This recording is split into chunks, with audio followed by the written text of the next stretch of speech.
अस्सलाम वालेकुम, welcome back. आज हम अपनी सीरीज का एक और लेक्चर स्टार्ट करने जा रहे हैं, दैट्स इलेक्ट्रोस्टैटिक्स। बहुत इंपॉर्टेंट लेक्चर है। इंपॉर्टेंट क्यों है? Because of many reasons. ये आपके पूरे 12th क्लास का जो इलेक्ट्रोडायनेमिक्स है, दैट्स 50% ऑफ योर सिलेबस, ये उसका फाउंडेशन बनाता है। यानी अगर आप इस पे होल्ड नहीं करोगे तो आपके इलेक्ट्रोडायनेमिक्स पार्ट पे अच्छे से होल्ड नहीं हो पाएगा। और ये बहुत इंपॉर्टेंट बिकॉज मैक्सिमम क्वेश्चंस जो नीट में आते हैं वो 12th पोर्शन से ही आते हैं। तो इसलिए आई रिकमेंड कि आप इस चैप्टर को या पूरे 12th को अच्छे से करो। लेकिन पूरे 12th को अच्छे से मैं कैसे करूं जब मैंने 11th में अच्छे से किया ही नहीं है? मुझे तो आता ही नहीं हार्ड वर्क करना, मुझे तो क्वेश्चन करने नहीं आते, मैं तो पूरे 11th में मस्ती की है। अब 11th में जो हुआ सो हुआ, भूल जाइए। रिमेंबर, ये 2 साल थे, 11th 12th नहीं था। ये 2 साल थे अपनी औकात बदलने के लिए, अपनी जिंदगी बदलने के लिए।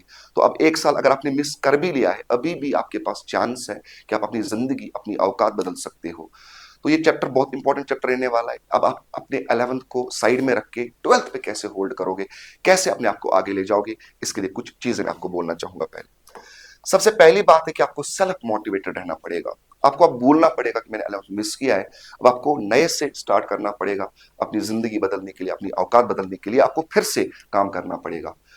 तो दूसरी चीज है कि अब आपको बड़े बड़े जो गोल्स आप बनाते हो ना, बड़े बड़े गोल्स मत बनाइए। तो अचानक से ये कोई पिज्जा डिलीवरी नहीं है कि आपको 10 दिन में सिलेक्शन मिलने वाली है। 11th क्लास मिस कर दिया, अब मैं 12th में अचानक से आ गया और मैं अचानक से पता नहीं कुछ चमत्कार कर दूंगा, ऐसा नहीं होने वाला है। तो आपको बड़े बड़े गोल्स नहीं रखने। अगर आप बड़े बड़े गोल्स बनाओगे तो आप पे डिप्रेशन पड़ेगा। बिकॉज बड़े बड़ा गोल रखा है कि मुझे सब इलेक्ट्रोस्टैटिक्स एक ही गोल में सारा खत्म करना है, 100% सवाल करने। तो बड़े बड़े गोल्स नहीं बनाने। आपको छोटे छोटे गोल्स बनाने, छोटे छोटे गोल्स पे वर्कआउट करना है, छोटे छोटे गोल्स को अचीव करना है और अपना कॉन्फिडेंस हाई करना है। और जैसे आपका कॉन्फिडेंस बढ़ता जाएगा, you can do wonders. Second thing is, third thing is कि आपको अपनी कमजोरी समझनी पड़ेगी। तो आप क्या बोलते हो कि लेट सपोज 11th को आप भूल जाते हो कि मैंने नहीं पढ़ा था। आप भूल जाते हो मैंने हार्ड वर्क नहीं की है। आप भूल जाते हो मैंने 11th क्लास में क्या किया था। अब अचानक से 12th में लगता है आपको कि अगर मुझे कोई प्रॉब्लम हो रही है, मुझे कुछ समझ नहीं आ रहा है, ये मेरे टीचर की प्रॉब्लम है, बिकॉज ऑफ माई टीचर मुझे समझ नहीं आ रहा है। No, it's not because of your teacher. You have to understand your weaknesses. आपको समझना पड़ेगा कि मुझ में कितनी कमजोरी है।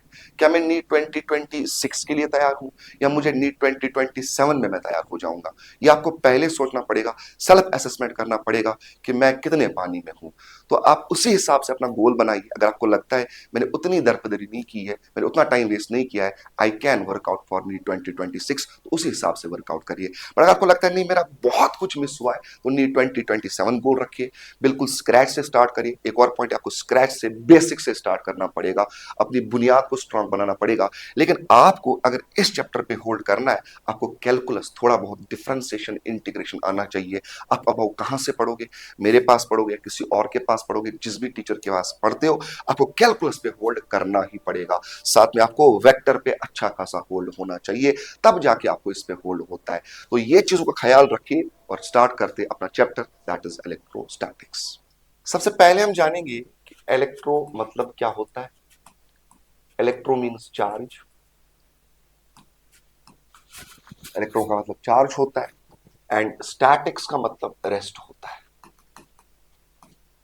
मतलब क्या हुआ? इस चैप्टर में हमें चार्ज की वो तमाम प्रॉपर्टीज डिस्कस करनी है when your charge will B at rest. Now question is, ये चार्ज क्या होता है? कब एक बॉडी चार्जड कहलाएगी और कब एक बॉडी बिना चार्ज के कहलाएगी, यानी न्यूट्रल कहलाएगी? तो सबसे पहले जानेंगे चार्ज क्या होता है। तो हमें इतना इसमें पीएचडी कुछ करना नहीं है, थोड़ा एलिमेंट्री आइडिया। चार्ज एक ऐसी प्रॉपर्टी बॉडी के पास होती है, तो अगर ये एक बॉडी है, तो अगर इसके पास कोई चार्ज, जिसको हम क्यू से रिप्रेजेंट करते हैं, तो अगर एक बॉडी चार्जड है तो ये body will take part in electric और मैग्नेटिक फोर्स। हमें आगे डिटेल में पढ़ना है इलेक्ट्रिक फोर्स क्या होता है, मैग्नेटिक फोर्स क्या होता है।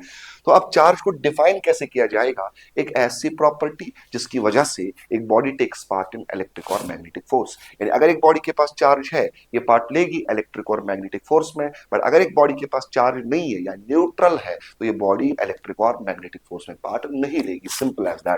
तो चार्ज है तो body will take part, show interest in electric और मैग्नेटिक फोर्स। बट अगर बिना चार्ज है या न्यूट्रल बॉडी है, it will never take part in electric और मैग्नेटिक फोर्स, राइट?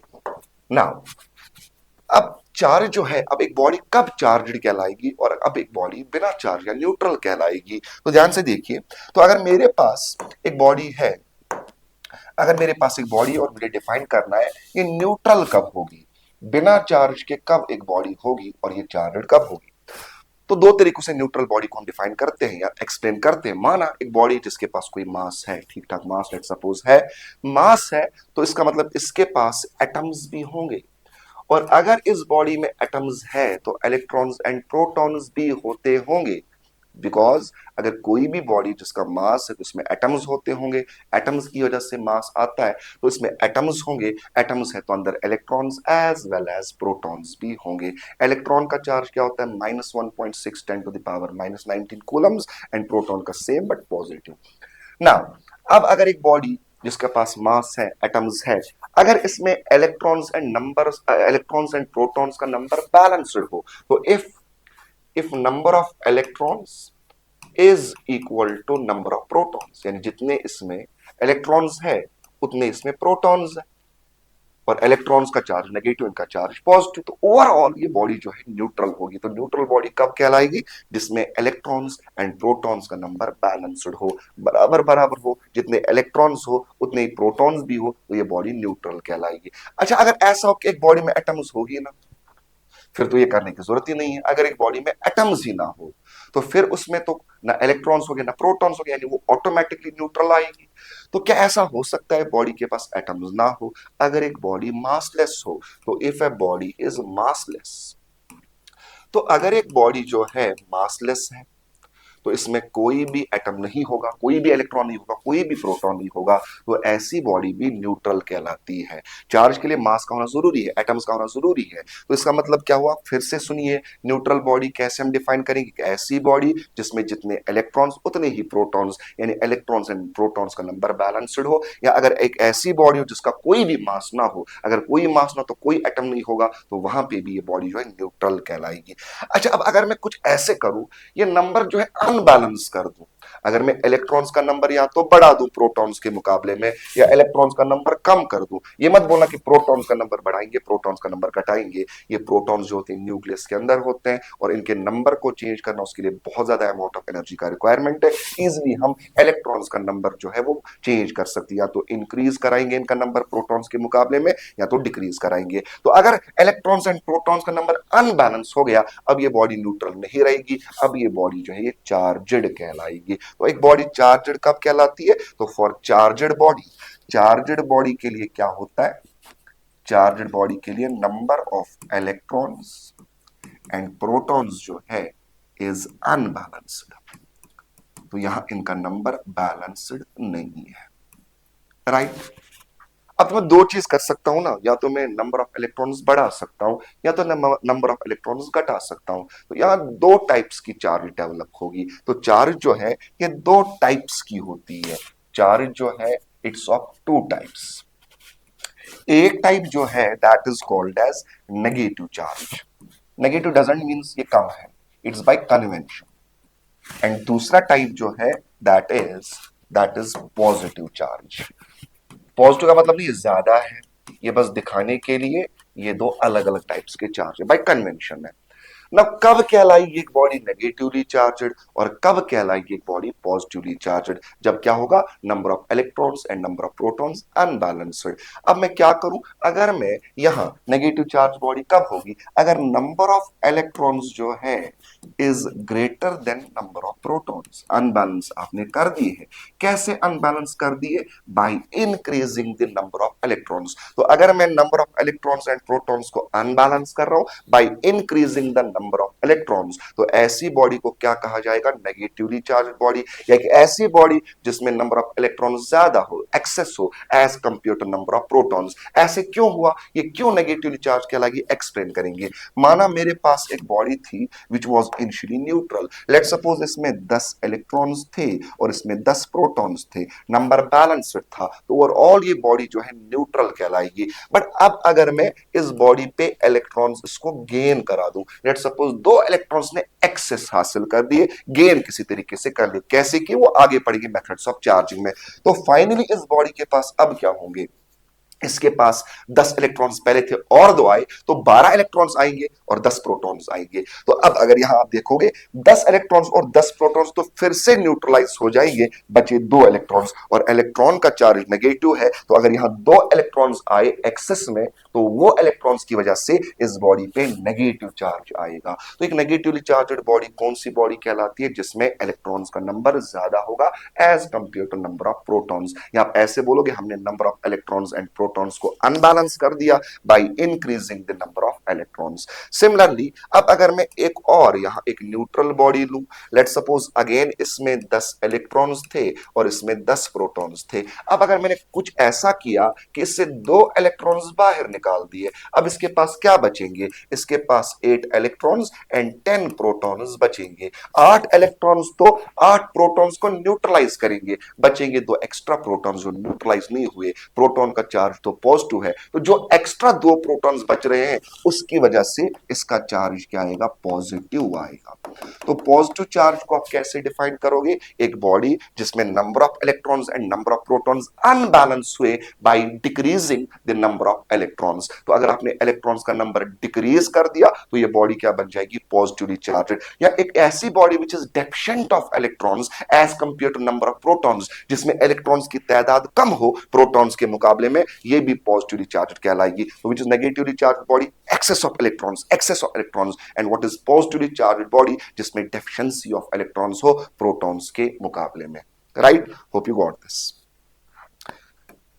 now अब ये चार्ज जो है, इस चार्ज का SI यूनिट क्या होता है? तो यहां से इंपॉर्टेंट जर्नी स्टार्ट है। तो चार्ज का जो SI यूनिट होता है, SI unit of charge is Coulomb's. Coulomb's. Okay, आपको ये भी पता होगा 10th क्लास की छोटी क्लास में करंट बराबर होता है चार्ज डिवाइडेड बाय टाइम। तो बताइए चार्ज किसके बराबर आएगा? करंट इनटू टाइम आएगा। तो यहां से आप मुझे यूनिट बोलिए, यूनिट क्या आएगा आप चेक कर सकते हो। तो करंट का यूनिट तो एम्पियर आएगा और टाइम का सेकंड आएगा। तो इसका एसआई यूनिट आएगा ampere second, ampere into second. इसी को बोला जाता है कूलम। तो coulomb is actually ampere into second, right? ये इसका एसआई यूनिट होता है। ओके, तो क्या हम इस चार्ज के डायमेंशंस भी निकाल सकते हैं? चार्ज के डायमेंशंस तो देखिए, तो डायमेंशन निकालने के लिए आपको एक क्वांटिटी को लाना पड़ता है in terms of fundamental quantities. तो आपने 11th क्लास में पढ़ा होगा 7 फंडामेंटल क्वांटिटीज, उसमें करंट भी आता है और उसमें टाइम भी आता है। तो डायमेंशंस इसके क्या आएंगे? डायमेंशंस ऑफ चार्ज, चार्ज के डायमेंशंस। तो यहां मास तो नहीं है, तो मास रेज पावर 0 आएगा। लेंथ भी नहीं, तो एल रेज पावर 0 आएगा। ओके, आई लिखो या ए लिखो करंट के लिए, तो ए रेज पावर 1 आएगा और टाइम का T raise power 1। This is dimensional formula of charge. ये चार्ज का डायमेंशनल फॉर्मूला। तो एसआई यूनिट जो है that is coulombs. Now CGS unit जो चार्ज के होते हैं, दो टाइप्स के यहां सीजीएस यूनिट्स होते हैं। तो अगर मैं डिफाइन करूं सीजीएस यूनिट क्या क्या होता है, एक सीजीएस यूनिट है that is electrostatic unit. Electrostatic unit, या जिसको हम बोलते हैं ईएसयू, इलेक्ट्रोस्टैटिक यूनिट। या इसका एक और नाम भी that is stat coulomb. Stat coulomb, STC, stat coulomb. एक और इसका सीजीएस यूनिट होता है that's called as electromagnetic unit. Electromagnetic unit, या इसको हम एक और नाम भी बोलते हैं दैट इज एब्सोल्यूट कूलम या एब कूलम। दैट इज एब कूलम या एब्सोल्यूट कूलम, राइट? तो ये होते हैं इसके सीजीएस यूनिट्स। नाउ रिलेशन भी हम जानना चाहेंगे कि एसआई और सीजीएस यूनिट्स के बीच में रिलेशन क्या है। तो पहले कूलम और स्टेट कूलम को हम रिलेट करते हैं। 1 कूलम होता है बराबर 3 इंटू 10⁹ स्टेट कूलम्स। ये होता है relation between coulomb and state coulomb, 1 coulomb. और साथ में 1 कूलम होता है बराबर 1/10 of absolute coulomb. This relation between SI and this CGS unit. तो यहां से आप बोल सकते हो एब कूलम किसके बराबर आएगा? 1 एब कूलम किसके बराबर आएगा? 10 वहां लीजिए, दैट इज 10 कूलम्स। तो अब आप खुद मुझे बताइए यहां पे सबसे बड़ा यूनिट कौन है, सबसे बड़ा यूनिट यहां पे कौन आया, चेक करिए। कूलम जो है ये बराबर है 3 इंटू 10⁹ स्टेट कूलम्स। यानी जब आप 3 इंटू 10⁹ स्टेट कूलम्स मिलाओगे तब जाके एक कूलम बन जाएगा, यानी एक कूलम स्टेट कूलम के मुकाबले में बहुत ज्यादा है। सिमिलरली यहां आप चेक कर सकते हो एक एब कूलम कैसे बनेगा, जब आप 10 कूलम्स को मिलाओगे। सी यानी एब कूलम कूलम से ज्यादा है और coulomb in term state coulomb से ज्यादा है। तो अगर मैं यहां सीक्वेंस लिखूं सबसे बड़ा यूनिट कौन आएगा, सबसे बड़ा आएगा एब कूलम यूनिट है, is greater than coulomb is greater than state coulomb. तो दिस इज कौन सा यूनिट बड़ा और कौन सा यूनिट छोटा, ये आप रिलेशन देख सकते हो। Okay, this is the relation. Very good. Okay, now आगे बढ़ते हैं।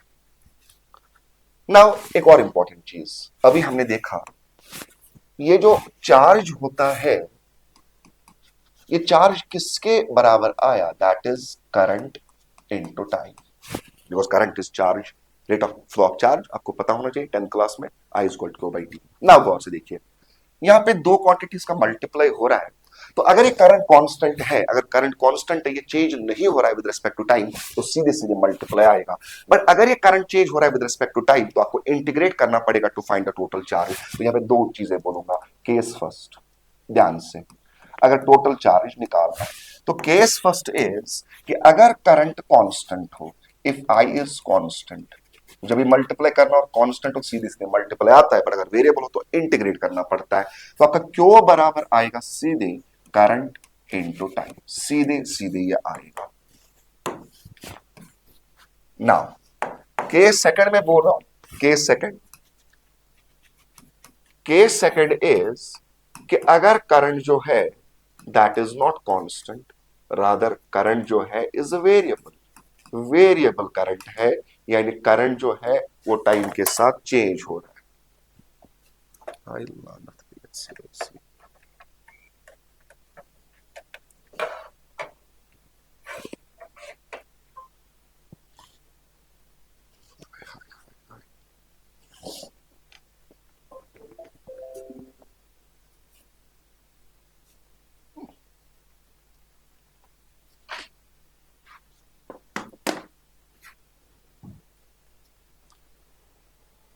नाउ अगर ये करंट वेरिएबल है तब जाके आपको क्या करना है, यानी करंट जो है, if current is a function of time, अगर करंट टाइम के साथ चेंज हो रहा है तो अब आपका चार्ज जो है ये नहीं आएगा बराबर सीधे करंट इनटू टाइम, रादर जो एक चार्ज बराबर आएगा ये आएगा integration of I D T. ये आपका आने वाला है formula to find the total charge. Remember, और जो इंटीग्रल डी के साथ जो वेरिएबल होता है लिमिट इसी का डालना होता है, तो अगर लिमिट डालने तो टाइम के लिमिट आएंगे। तो इस पे कुछ क्वेश्चंस आपको मैं एक दो कराना चाहूंगा। पहले लेट्स सॉल्व अ क्वेश्चन। ये क्वेश्चन यहां मैं क्या देने जा रहा हूं, question is, question example, examiner बोल रहा है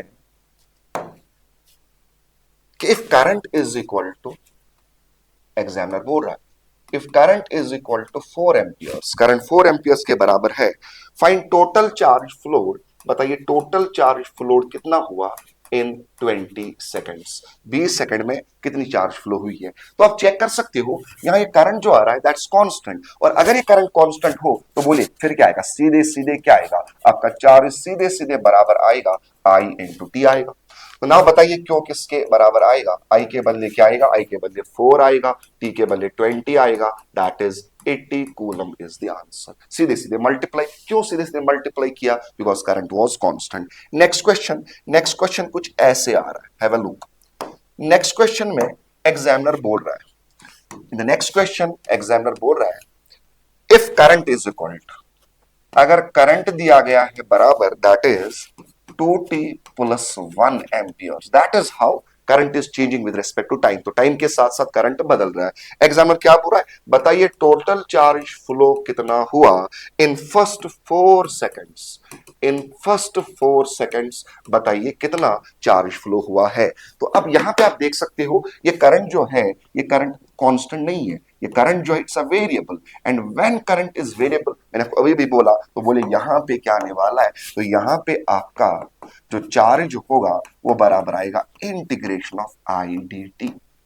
यहाँ इंटीग्रेट करना पड़ेगा, तो ये किसके बराबर आएगा, इंटीग्रेशन, आई के बदले क्या आएगा, आई के बदले आएगा 2t+1, साथ में dt आएगा, और लिमिट टाइम के आएंगे, d के साथ जो भी वेरिएबल लिमिट इसी का आएगा। अब मुझे बताइए टाइम कहां से कहां तक, अब लिमिट क्या होता है, जहां से शुरू हुआ और जहां पे खत्म हुआ, तो यहाँ टाइम के लिमिट डाल रहे हैं, तो लिमिट क्या आएगा, जहां से टाइम स्टार्ट हुआ और जहां पे टाइम खत्म हुआ। ये बोल रहा है पहले 4 सेकंड्स में, यानी करंट यहाँ पे स्टार्ट हुआ एट t = 0 और खत्म हमें मानना है 4 सेकंड्स पे, इस इंटरवल में हमें चार्ज निकालना है, तो यानी यहाँ पे आएगा 0 और यहाँ पे आएगा 4 सेकंड्स। अब इसको सॉल्व करते हैं, कैसे करेंगे, तो यहां हम u प्लस वी रूल लगा सकते हैं, तो ये आएगा पहले इंटीग्रेशन ऑफ 2d और साथ में dt आएगा, प्लस है तो प्लस आएगा इंटीग्रेशन ऑफ 1 dt, यानी ओनली dt आएगा फ्रॉम 0 to 4, 0 to 4 आएगा। नाउ अब ये सॉल्व करते हैं, कैसे करेंगे सॉल्व, ध्यान से देखिए, ये 2 जो है बाहर आएगा, अंदर बचेगा इंटीग्रेशन ऑफ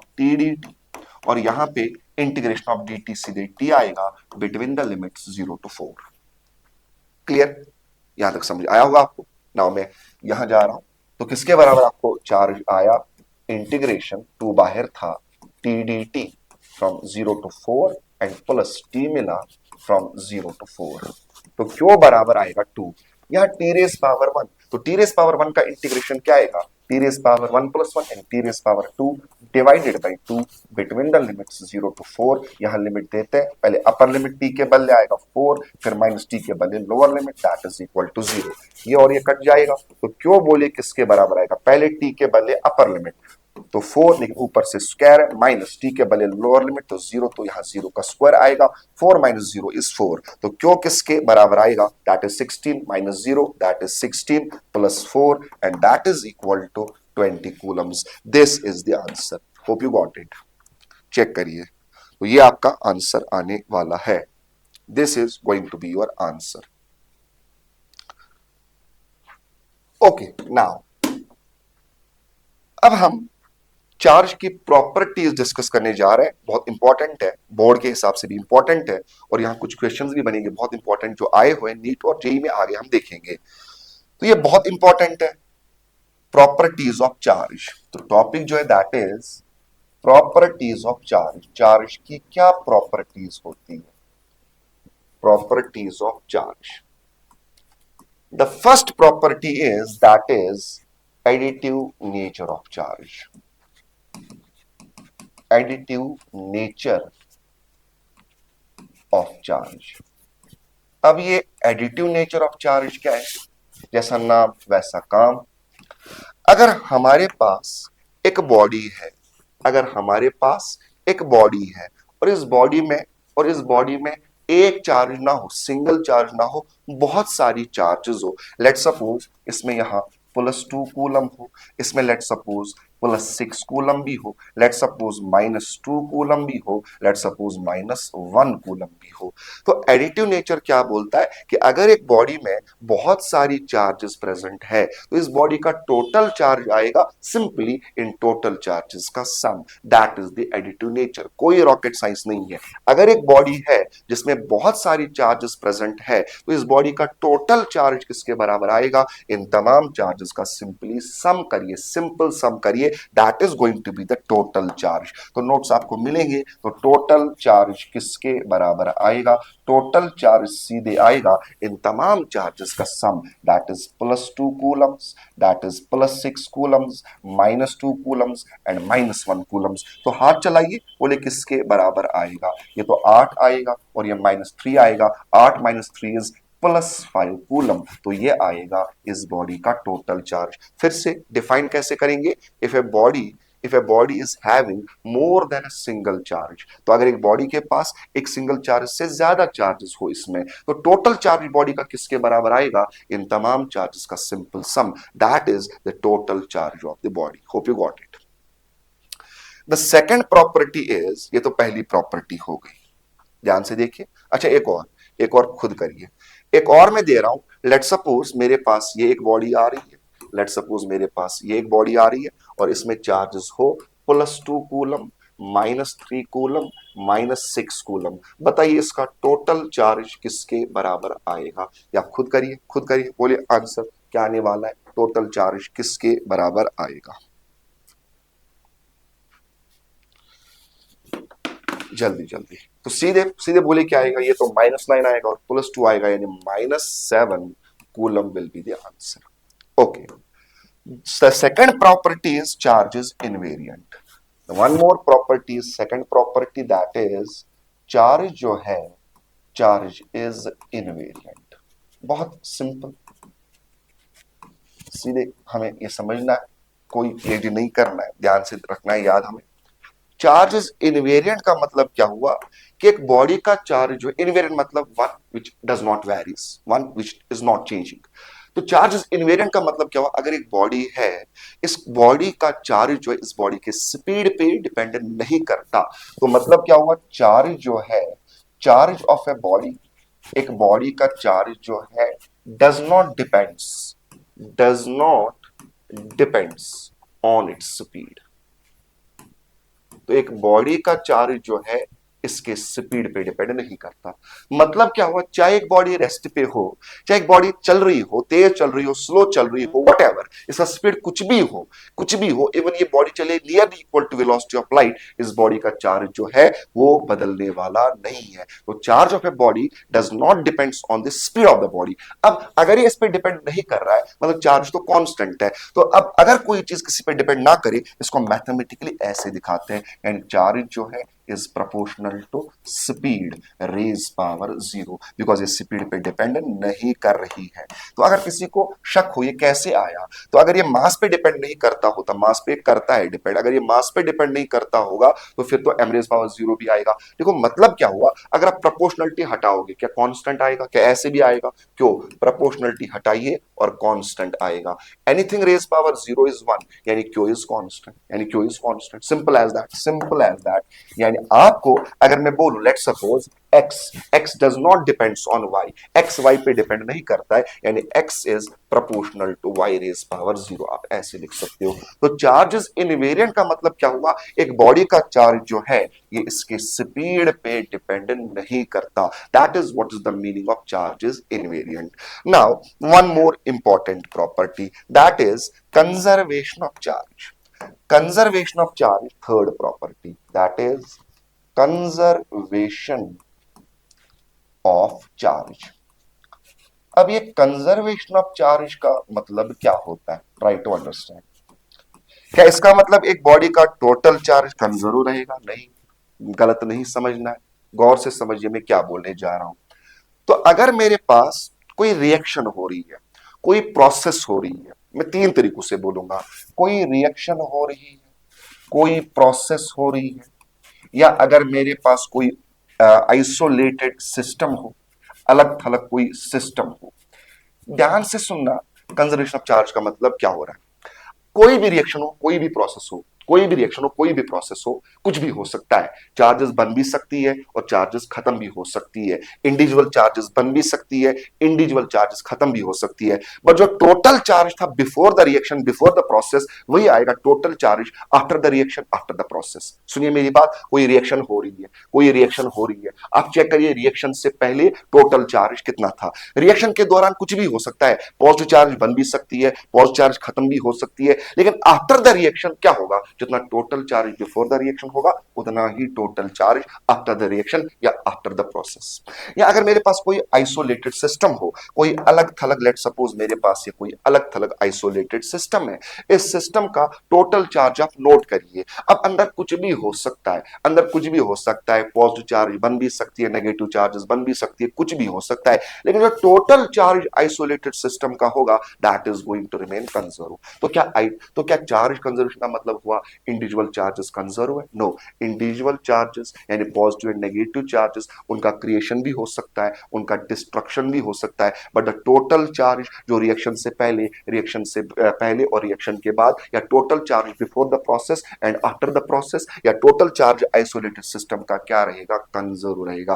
फिर से सुनिए मैं क्या बोल रहा हूं, कोई भी रिएक्शन हो, कोई भी प्रोसेस हो, रिएक्शन या प्रोसेस के दौरान कुछ भी हो सकता है, लेकिन जो total charge before the reaction was, तो वही आएगा total charge after the reaction, that is conservation of charge. For example मेरे पास एक आइसोलेटेड सिस्टम था, तो अगर यहां let suppose charge was +8 coulomb, अब अंदर कोई प्रोसेस हो रहा है लेट सपोज और +2 कूलम बन गया, लेकिन साथ में फिर -2 कूलम भी बनेगा, -2 कूलम भी बनेगा, यानी इंडिविजुअल चार्जेस बन रही है, लेकिन आप चेक करिए टोटल चार्ज इनिशियली कितना था, ओनली +8 कूलम। अब अंदर कुछ भी हो जाए लेकिन after the process, after the reaction बोले अगेन, इस आइसोलेटेड सिस्टम का टोटल चार्ज फिर भी क्या रहेगा, एडिव टू नेचर। आप इनका ऐड करिए तो initially charge initially was +8 coulomb and charge finally is again +8 coulomb. बीच में कुछ भी हो जाए, इंडिविजुअल चार्जेस का क्रिएशन हो या इंडिविजुअल चार्जेस का डिस्ट्रक्शन हो, बट जो टोटल चार्ज इनिशियली था बिफोर द रिएक्शन वही आएगा total charge after the reaction, after the process. Example एक देना चाहूंगा, रादर 2 एग्जाम्पल्स, ये आगे जाके आपको न्यूक्लियर फिजिक्स में डिटेल में पढ़नी है, डिटेल में ना, गौर से देखिए।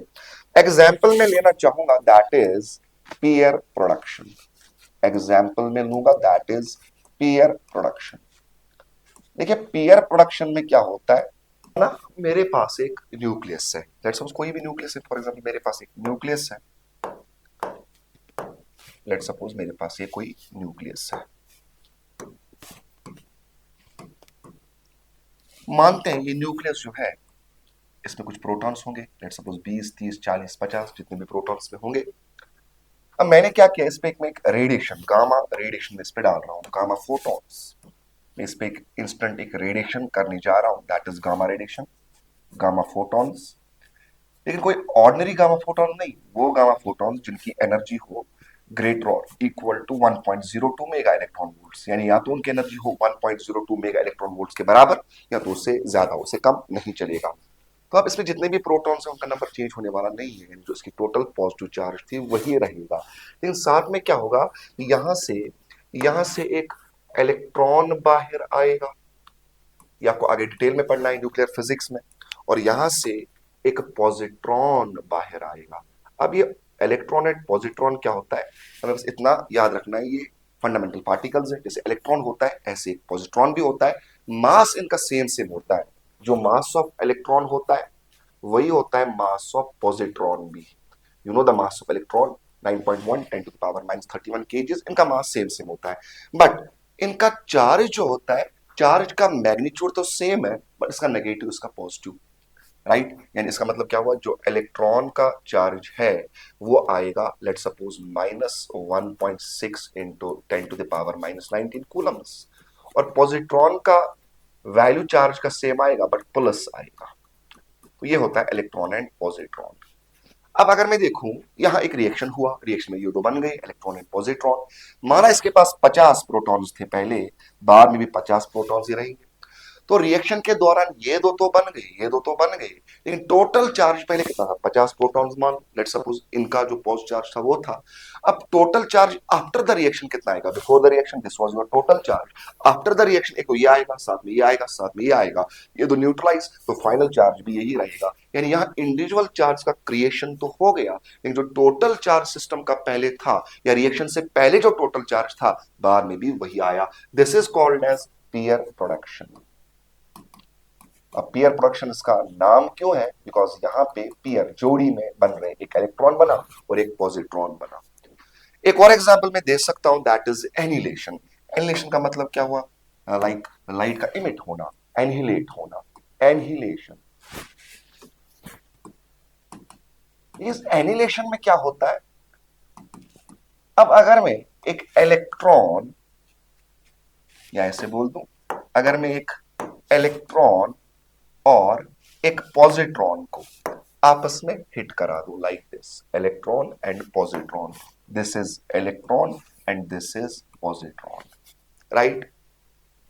अब साथ में जब ये हिट करेंगे यहां से गामा फोटॉन्स दो बाहर आएंगे, दो क्यों आएंगे, टू कंजर्व द मोमेंटम, ये आगे आप डिटेल में पढ़ोगे, यहां बस याद रखेंगे एक इलेक्ट्रॉन सॉरी एक गामा फोटॉन यहां से आएगा और एक गामा फोटॉन जो है वो यहां से आएगा, दैट इज एनिलेशन, यानी लाइट निकल रही है, फोटॉन्स निकल रहे हैं।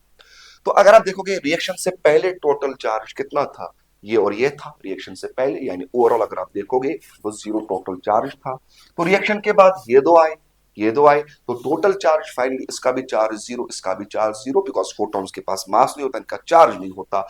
तो आप देख सकते हो टोटल चार्ज इनिशियली भी जीरो, फाइनली ये दो आए, फाइनली भी टोटल चार्ज जीरो। तो यहां आप देख सकते हो दो चार्ज्ड पार्टिकल्स का डिस्ट्रक्शन भी हुआ, ये और ये मिलके खत्म हो गए। यानी इंडिविजुअल चार्ज का क्रिएशन भी हो सकता है, इंडिविजुअल चार्ज का डिस्ट्रक्शन भी हो सकता है, बट जो total charge before the reaction वही आएगा total charge after the reaction. अब मैं यहाँ पे कुछ एग्जाम्पल्स देना चाहूंगा, कुछ ट्रू एंड फॉल्स। देखिए, तो यहाँ ट्रू एंड फॉल्स, तो आपको मैं बोल रहा हूं ट्रू एंड फॉल्स। देखिए, पहला स्टेटमेंट जो आ रहा है, first one, the first statement is individual charges can be destroyed. Individual, अलग अलग charges, individual charges can be destroyed. जल्दी से मुझे बताइए क्या ये स्टेटमेंट सही है कि गलत है? यस, इंडिविजुअल चार्जेस का हम क्रिएशन भी कर सकते हैं, डिस्ट्रक्शन भी कर सकते हैं, ठीक है, तो ये सही है। इंडिविजुअल चार्ज का हम क्रिएशन भी कर सकते हैं, उनका डिस्ट्रक्शन भी हम कर सकते हैं, और जो टोटल चार्ज रिएक्शन से पहले वही रिएक्शन के बाद, यानी ये सही है। Next one is total charge can be destroyed. नहीं, total charge can't be destroyed, total charge is conserved. तो ये बोल रहा है टोटल चार्ज इज डिस्ट्रॉयड, जो कि बिल्कुल गलत है। टोटल चार्ज को आप डिस्ट्रॉय नहीं कर सकते, हाँ इंडिविजुअल चार्ज को आप क्रिएट और डिस्ट्रॉय कर सकते हो। One more, individual charges can be produced. Individual charges जो है can be produced, individual charges can be produced. Yes, individual charges can be produced, बिल्कुल सही है। इंडिविजुअल चार्जेस को हम प्रोड्यूस भी कर सकते हैं। One more is total charge will be conserved. Total charge जो है will be conserved, total charge conserve होगा या होके ही रहेगा? होके ही रहेगा। अगर ये बोलता मे, फिर मतलब क्या था? टोटल चार्जेस कंजर्व रह भी सकती है, नहीं भी रह सकती है, बट टोटल चार्जेस 100% कंजर्व रहेगी, यानी ये वाला जो है ये वाला भी सही है।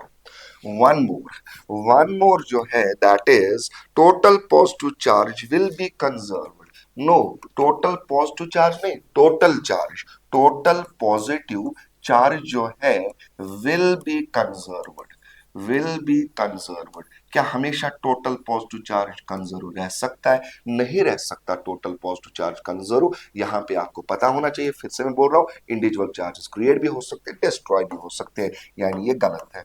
बट अगर ये बोलता टोटल पॉजिटिव चार्ज में भी कंजर्व, हाँ रह भी सकता है, ऐसा जरूरी नहीं कि टोटल चार्ज बदल के ही रहेगा, नेगेटिव चार्ज बदल के ही रहेगा। नो, टोटल चार्ज कंजर्व रहता है। हाँ, पॉजिटिव चार्ज बदल भी सकती है, नेगेटिव चार्ज बदल भी सकती है, हमें सिर्फ ध्यान में रखना है कि टोटल पॉजिटिव चार्ज नहीं, टोटल चार्ज कंजर्व रहता है। One more is total negative charge will be conserved. जरूरी नहीं है टोटल नेगेटिव चार्ज कंजर्व रहे, हाँ टोटल चार्ज कंजर्व रहता है।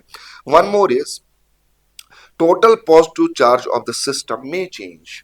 Total positive charge of the system में, हाँ हो सकता है, total positive charge of the system में change. Positive charge total change हो सकता है, हमें सिर्फ ध्यान में क्या रखना है? टोटल चार्ज कंजर्व रहेगा, टोटल पॉजिटिव नहीं, ठीक है ना? तो ये सही हुआ ना, सॉरी ये सही है। Total positive charge of the system, इसने क्या बोला था? में चेंज, बिल्कुल सही। One more, total negative charge of the system must change. क्या टोटल नेगेटिव चार्ज को चेंज होना ही पड़ेगा? नहीं, जरूरी नहीं है, सिर्फ हमें ध्यान में क्या रखना है कि टोटल चार्ज कंजर्व, बाकी हो भी सकता है नहीं भी हो सकता है। तो ये क्या बोल रहा? टोटल नेगेटिव चार्ज, 6 था कि 7 था? Total negative charge of the system must change. जरूरी नहीं है, हो भी सकता है नहीं भी हो सकता है। अगर ये मे लिखता तो ठीक था, मतलब हो भी सकता है, नहीं भी हो सकता, बट ये मस्ट बोल रहा है यानी होके रहेगा, ये जरूरी नहीं कि नेगेटिव चार्ज बदल के ही रहेगा। एक और, total negative charge of system में चेंज, हाँ वो सही है, may change वो सही है। One more, in are atmosphere total negative charge is conserved. In are atmosphere total negative charge is conserved. In are atmosphere, हमारे एटमोस्फियर में total negative charge is conserved. Negative charge जो है is conserved, जरूरी नहीं है, हमें सिर्फ ध्यान में क्या रखना है, total charge is conserve. Negative charge बदल भी सकता है, पॉजिटिव चार्ज बदल भी सकता है, बट ओवरऑल चार्ज जो है वो कंजर्व रहेगा, यानी ये वाला जो है बिल्कुल गलत है। क्लियर बात? नाउ एक और प्रॉपर्टी हम चार्ज की डिस्कस करेंगे, that is I think fourth property, that is quantization. That is quantization of charge. What is the meaning of quantization of charge? And rather, what is the meaning of this word quantization? ये quantization कब कब आता है? हमने बहुत सारी जगहों पे 11th क्लास में भी quantization वर्ड पढ़ा है, quantization शब्द पढ़ा है। जैसे आप अगर याद करोगे, आपने केमिस्ट्री में एटॉमिक स्ट्रक्चर में पढ़ा होगा कंजर्वेशन ऑफ एंगुलर मोमेंटम, या प्लैंक्स रेडिएशन लॉ में आपने पढ़ा होगा एनर्जी इज कंजर्व्ड, या quantize, sorry, energy is quantize. तो ये क्वांटाइज्ड वर्ड कब आता है, ये समझने की कोशिश करेंगे। क्वांटाइज्ड वर्ड कब आता है? जब भी एक फिजिकल क्वांटिटी हो, जब भी एक फिजिकल क्वांटिटी हो और एक फिजिकल क्वांटिटी का मिनिमम पॉसिबल वैल्यू हो। अगर एक फिजिकल क्वांटिटी हो और इस फिजिकल क्वांटिटी का एक मिनिमम पॉसिबल वैल्यू डिफाइन होता हो, इस क्वांटिटी का एक मिनिमम पॉसिबल वैल्यू डिफाइन होता हो, and that minimum possible value is called as quanta या फंडामेंटल यूनिट। यानी अगर मैं बोलूं फॉर एग्जांपल कोई क्वांटिटी है x और इसका मिनिमम वैल्यू इज y, यानी इस क्वांटिटी का वैल्यू y से कम आ नहीं सकता, y जो है that is minimum possible value. Example के तौर पे मैं बोल रहा हूं, क्या बोल रहा हूं, फॉर एग्जांपल अगर मैं देख रहा हूं एक फिजिकल क्वांटिटी है और इस फिजिकल क्वांटिटी का एक मिनिमम पॉसिबल वैल्यू डिफाइन हो रहा है, यानी इस वैल्यू से कम या इस मिनिमम वैल्यू से कम इसका वैल्यू आ नहीं सकता। फॉर एग्जांपल मैंने बोला y एक क्वांटिटी लेट सपोज है और इसका मिनिमम वैल्यू इज x, यानी इस y क्वांटिटी का x से कम वैल्यू आ नहीं सकता, हाँ x से ज्यादा आ सकता है, तो that is called as minimum possible value. तो मैंने क्या बोला, लेट सपोज हमारे पास एक फिजिकल क्वांटिटी है और इसका एक मिनिमम पॉसिबल वैल्यू डिफाइन होता हो, कॉल्ड एज क्वांटा। नाउ अगर बाकी ऑल द वैल्यूज हो इसी मिनिमम वैल्यू के इंटीग्रल मल्टीपल, यानी हर एक वैल्यू पॉसिबल ना हो, for example minimum possible value is x, बाकी वैल्यूज जो इस क्वांटिटी के आने चाहिए that should be 2x, that should be 3x, that should be 4x, that should be 5x, यानी तमाम वैल्यूज प्रेजेंट ना हो, कुछ डिस्क्रीट वैल्यूज ही पॉसिबल हो। कौन कौन से वैल्यूज पॉसिबल हो, जो इस मिनिमम पॉसिबल वैल्यू के इंटीग्रल मल्टीपल्स हो। फॉर एग्जांपल फिर से बोल रहा हूं, एक क्वांटिटी y थी, इसका मिनिमम वैल्यू x था, अब इसमें क्या क्या वैल्यूज, इस क्वांटिटी y के क्या क्या पॉसिबल वैल्यूज आ सकते हैं, सारे वैल्यूज नहीं आ सकते, सिर्फ कौन से वैल्यूज आ सकते हैं, ये x के इंटीग्रल मल्टीपल, दैट इज या तो 1x आएगा, या तो 2x आएगा, या तो 3x आएगा, या तो 4x आ रहा है। अगर ऐसा हो रहा है तो हम बोलेंगे this quantity is what, quantize. तो कौन सी क्वांटिटी क्वांटाइज होती है, या कब एक वर्ड क्वांटाइजेशन हम यूज करते हैं, जब एक फिजिकल क्वांटिटी हो, इसका एक मिनिमम पॉसिबल वैल्यू हो, बाकी तमाम वैल्यूज जो हो वो इसके इंटीग्रल मल्टीपल्स हो। ये वैल्यू नहीं आ सकता 1.5x, 1.3x, 0.7x, सिर्फ इंटीग्रल वैल्यूज आने चाहिए, यानी कुछ स्पेसिफिक वैल्यूज ही हो, कौन से वैल्यूज पॉसिबल हो, जो उस मिनिमम पॉसिबल वैल्यू के इंटीग्रल मल्टीपल्स हो, that is called as quantization of charge. Clear? अब मैं क्वांटाइजेशन फिर से बोल रहा हूं, ये क्वांटाइजेशन कब डिफाइन होता है, जब एक फिजिकल क्वांटिटी का एक मिनिमम पॉसिबल वैल्यू हो, called as quanta, called as quanta, and rest all the values जो हो इसी के इंटीग्रल मल्टीपल्स हो। अब हमने मिलिकिन्स ऑयल ड्रॉप एक्सपेरिमेंट से देखा, हमने मिलिकिन्स ऑयल ड्रॉप एक्सपेरिमेंट से देखा, ये चार्ज जो होता है, चार्ज का minimum possible stable value, minimum value में नहीं बोल रहा हूं मैं, मिनिमम पॉसिबल स्टेबल वैल्यू बोल रहा हूं from Millikan's oil drop experiment, smallest possible smallest possible stable charge is charge of electron. यानी चार्ज का सबसे छोटा स्टेबल वैल्यू जो है दैट्स चार्ज ऑफ इलेक्ट्रॉन. हाँ, इससे कम चार्जेस भी पॉसिबल है, उनको हम बोलते हैं क्वार्क्स, बट वो हमें फ्रीली एग्जिस्ट नहीं करते, यानी वो स्टेबल फॉर्म में नहीं होते हैं. मैं क्या बोल रहा हूं, स्मॉलेस्ट भी बोल रहा हूं और मैं क्या बोल रहा हूं, स्टेबल भी बोल रहा हूं. स्मॉलेस्ट इससे और भी है बट वो स्टेबल नहीं है. Smallest stable possible charge is charge of electron, भूल जाइए. सबसे छोटा stable charge is charge of electron. ये हमने मिलिकन्स ऑयल ड्रॉप एक्सपेरिमेंट से देखा. और बाकी तमाम वैल्यूज जो होते हैं चार्ज के, एक बॉडी के चार्ज के वैल्यूज, अगर वो इसके इंटीग्रल मल्टीपल्स आए तो मैं बोलूंगा चार्ज इज क्वांटाइज. तो चार्ज इज क्वांटाइज. क्या बाकी वैल्यूज सिर्फ इसके इंटीग्रल मल्टीपल्स आएंगे, यानी चार्ज के वैल्यूज का सिर्फ ई आएगा, 2e आएगा, 3e आएगा, 4e आएगा?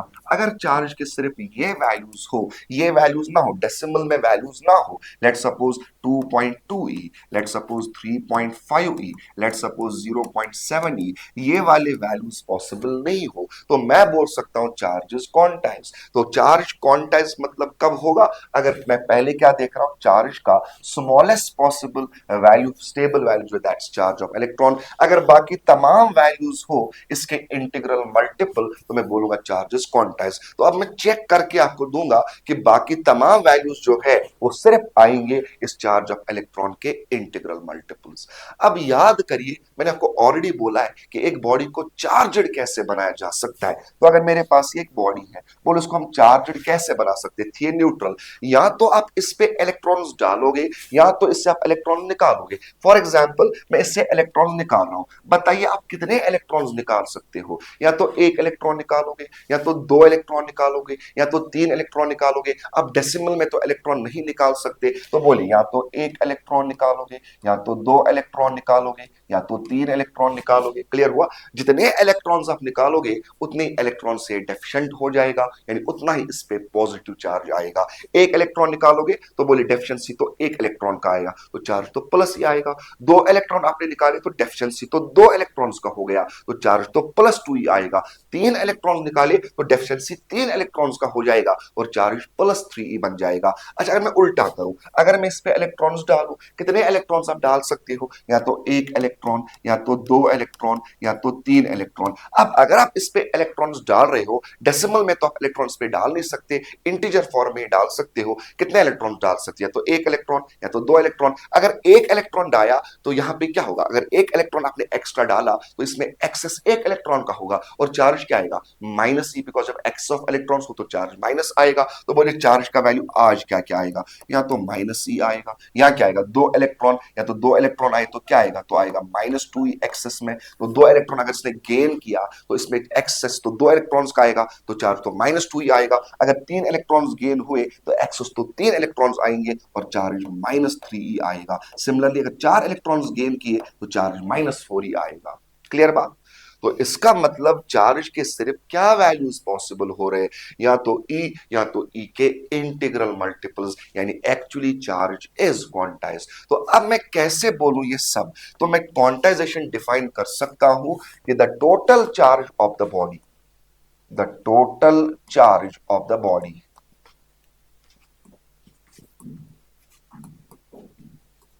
is equal to integral multiple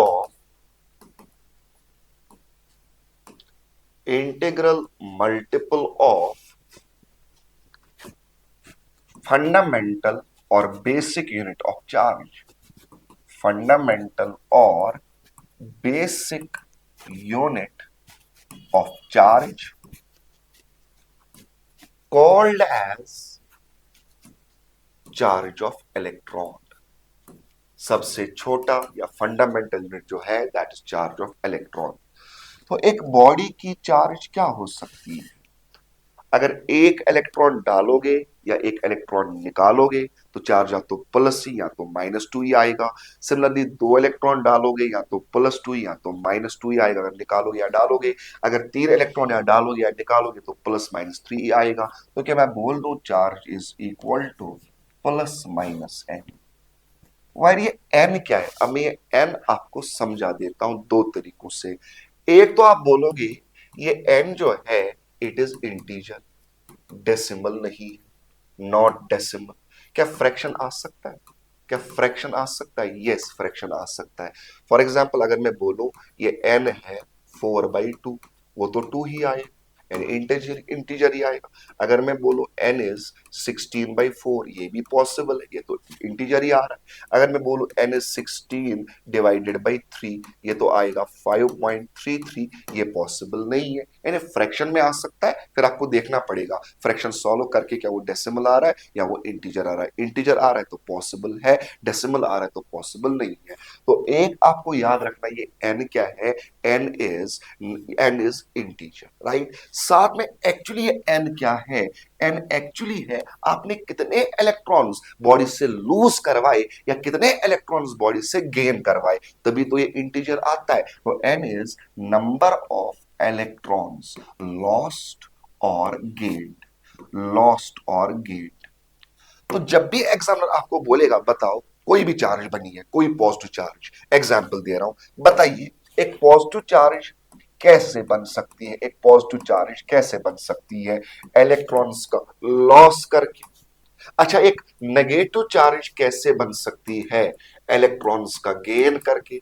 जब भी एग्जामिनर बोलेगा लेट सपोज इतनी पॉजिटिव चार्ज है, let suppose 50 plus 50 coulomb charge है, ये प्लस कैसे आया होगा? इलेक्ट्रॉन्स का लॉस करके। अगर एग्जामिनर बोले बताइए कितने इलेक्ट्रॉन्स लॉस हुए ताकि ये चार्ज बने, या अगर चार्ज -20 कूलम है, ये -20 कैसे आएगा? जब इलेक्ट्रॉन्स का गेन होगा। जब भी एग्जामिनर बोलेगा बताओ ये नेगेटिव चार्ज कैसे या कितने इलेक्ट्रॉन्स गेन हुए, तब ये चार्ज आएगा। तो जब भी एग्जामिनर सवाल में पूछेगा कितने इलेक्ट्रॉन्स लॉस हुए हैं, कितने इलेक्ट्रॉन्स गेन हुए हैं या कितने इलेक्ट्रॉन्स मिलके ये चार्ज बनाएंगे, तो इसका मतलब वो आपसे एन कैलकुलेट करने को बोल रहा है, बिकॉज एन ही है नंबर ऑफ इलेक्ट्रॉन्स लॉस्ट या नंबर ऑफ इलेक्ट्रॉन्स गेन। फिर से मैं बोल रहा हूं, जब भी एग्जामिनर आपको बोलेगा कोई गिवन चार्ज देगा, या पॉजिटिव देगा या नेगेटिव देगा, पॉजिटिव है तो इलेक्ट्रॉन्स वहां पे क्या हुए? लॉस, नेगेटिव तो गेन हुए। जब भी एग्जामिनर बोलेगा या सीधे सीधे बोलेगा कितने इलेक्ट्रॉन्स लॉस हुए या कितने इलेक्ट्रॉन्स गेन हुए, या बोलेगा बताओ कितने इलेक्ट्रॉन्स मिलके ये चार्ज बना रहे हैं, तो वो एक्चुअली आपसे एन मांग रहा है। तो जब भी एग्जामिनर आपसे बोले कि कितने इलेक्ट्रॉन्स गेन हुए या लॉस हुए या कितने इलेक्ट्रॉन्स मिलके ये चार्ज बना रहे हैं, वो आपसे एन मांग रहा है। तो एन आप कैसे निकालोगे? आपको फॉर्मूला भी याद रखनी है, that is Q is equal to N. Plus minus आपको पता ही है, प्लस कब आएगा? जब इलेक्ट्रॉन्स क्या हुए होंगे? लॉस। और माइनस कब आएगा? जब इलेक्ट्रॉन्स गेन।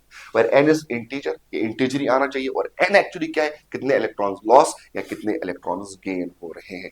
क्या आप चार्ज के सारे वैल्यूज पॉसिबल है? नहीं, चार्ज के सिर्फ कुछ ही वैल्यूज पॉसिबल है। कौन से वैल्यूज पॉसिबल है? सिर्फ वो वाले वैल्यूज जो बन सकते हैं बाई लूजिंग या by gaining integer number of electrons. Clear हो रहा है? यानी Q is equal to N, right. Now अब अगर सिर्फ कुछ ही वैल्यूज चार्ज के पॉसिबल है, एग्जामिनर ये क्वेश्चन भी बना सकता है, बताइए बताइए इनमें से कौन सी चार्ज पॉसिबल, कौन सी चार्ज पॉसिबल नहीं है, राइट। चलो फॉर एग्जाम्पल मैं क्वेश्चन फर्स्ट बना रहा हूं। Question first is find the number of electrons required to make 1 coulomb of charge. अगर +1 कूलम बनाना है तो इलेक्ट्रॉन्स को लॉस करना पड़ेगा, अगर -1 कूलम बनाना है तो इलेक्ट्रॉन्स को गेन कराना पड़ेगा। कोई भी चार्ज कैसे बनती है? बाय लूजिंग और bye gaining number of electrons. Example क्या बोल रहा है? बताइए कितने इलेक्ट्रॉन्स रिक्वायर्ड है ये चार्ज बनाने के लिए। जब भी ये बोले कितने इलेक्ट्रॉन्स रिक्वायर्ड है तो आपको एन निकालना है। तो हमें पता है Q is equal to N. Q के बदले 1 कूलम आएगा, एन मुझे पता नहीं, ई के बदले 1.6 10 टू द पावर -19 कूलम्स। तो एन किसके बराबर आएगा? 1 divided by 1.6 10 to the power -19। ठीक है, तो ये आई थिंक आता है 0.625 इंटू 10 टू द पावर 18 आएगा, that is 6.25 into 10 to the power sorry minus यहाँ पे 19 आएगा। और ये आएगा, अगर मैं डेसिमल एक राइट ले रहा हूं तो यहाँ पे 10 टू द पावर 18 इतने इलेक्ट्रॉन्स। ये डेसिमल नहीं है, यहाँ पे 10, यहाँ पे 18 जीरो एक्स्ट्रा है। तो इतने इलेक्ट्रॉन्स लेट मी चेक, ये कैलकुलेशन करके क्या इतनी आते हैं, आप चेक खुद भी कर सकते हैं। तो इतने इलेक्ट्रॉन्स मिलके यहां पे एक कूलम चार्ज बनाते हैं। यस, इतने इलेक्ट्रॉन्स मिलके एक कूलम चार्ज बनाते हैं। अगर इतने इलेक्ट्रॉन्स लूज हुए तो बॉडी पे एक कूलम पॉजिटिव चार्ज आएगा, और अगर इतने इलेक्ट्रॉन्स गेन हुए तो बॉडी पे नेगेटिव चार्ज आएगा। ओके, नाउ सवाल, विच ऑफ, अच्छा पहले ये सवाल करने से पहले दो चीजें देखिए। अब या तो एग्जामिनर चार्ज लिखेगा कूलम्स में, या तो लिखेगा क्वांटाइजेशन फॉर्म में। तो अगर मेरे पास चार्ज है, या तो एग्जामिनर लिखेगा चार्ज को कूलम्स में, या तो एग्जामिनर लिखेगा in the form of quantization, यानी Q is equal to n e form में। अगर ये कूलम में आ रहा है, सवाल आएगा which of the following charges is possible. तो अगर कूलम में दे रहा है तो कैसे आप निकालोगे ये चार्ज पॉसिबल है कि नहीं है, और अगर क्वांटाइजेशन फॉर्म में दे रहा है तो कैसे निकालोगे। पहले ध्यान से देखिए, क्वांटाइजेशन फॉर्म में we know Q is equal to n e, ऐसे लिखेगा चार्ज को। अब E का जो ये मल्टीप्लायर है, ये E का जो ये मल्टीप्लायर है, इट मस्ट बी इंटीजर। अगर ये डेसिमल है तो ये चार्ज पॉसिबल नहीं। तो पहचानने का आसान तरीका है, अगर क्वांटाइजेशन फॉर्म में ये चार्ज देगा तो E का जो मल्टीप्लायर है वही n है, और ये होना चाहिए इंटीजर। अगर ये डेसिमल है तो वो चार्ज पॉसिबल नहीं है, अगर ये इंटीजर है तो ये चार्ज पॉसिबल है ना। कूलम फॉर्म में कैसे लिखेगा, क्यों लिखेगा, लेट सपोज सम, कुछ वैल्यू डालेगा, 2 3 4 5 हजार कूलम्स, तो कुछ वैल्यू और कूलम्स ऐसे लिखेगा। नाउ एग्जामिनर पूछेगा क्या ये चार्ज पॉसिबल है या ये चार्ज पॉसिबल नहीं है। अब हमें कैसे पता करेंगे, देखिए हमें पता है किसी भी चार्ज को हम लिख सकते हैं इन टर्म्स ऑफ क्वांटाइजेशन। तो क्या मैं इस क्यू के बदले लिख सकता हूं n e, n e is equal to that value, और ये कूलम्स आएगा।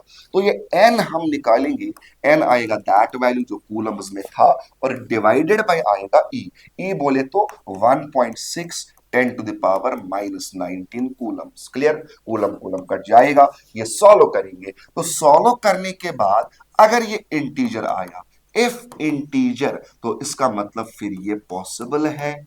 बट सॉल्व करने के बाद इफ ये आया डेसिमल, अगर ये डेसिमल में आया फिर ये पॉसिबल नहीं है, नॉट पॉसिबल। तो फिर ये चार्ज जो है ये पॉसिबल नहीं है। क्लियर, क्वांटाइजेशन फॉर्म में हो तो E का मल्टीप्लायर देखिए, अगर E का मल्टीप्लायर डेसिमल हो, बिकॉज E का मल्टीप्लायर n होता है, वो डेसिमल होना चाहिए तो पॉसिबल है। अगर डेसिमल हो तो ये पॉसिबल नहीं है। इंटीजर तो पॉसिबल है, बट अगर डेसिमल हो, अगर डेसिमल हो तो ये पॉसिबल नहीं है। अगर कूलम फॉर्म में लिखिए, किसी भी चार्ज को क्वांटाइजेशन फॉर्म में लिख सकते हैं, तो क्यू के बदले एन ई आएगा, तो यहां से आप एन का वैल्यू निकालिए। सॉल्व करने के बाद अगर ये इंटीजर आ रहा है अगेन पॉसिबल है, और अगर ये डेसिमल आ रहा है तो ये पॉसिबल नहीं है। चलिए मैं कुछ एग्जांपल्स दे रहा हूं। क्वेश्चन है which of the following charges, which of the following charges, चलो, इज पॉसिबल, इनमें से कौन सी चार्ज पॉसिबल है। क्लियर बात, चलिए तो क्वेश्चन में दे रहा हूं फॉर एग्जांपल, पहला क्वेश्चन जो है, give me a second,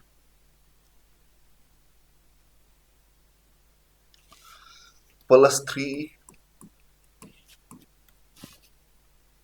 -6e +6.3e -5/51/17e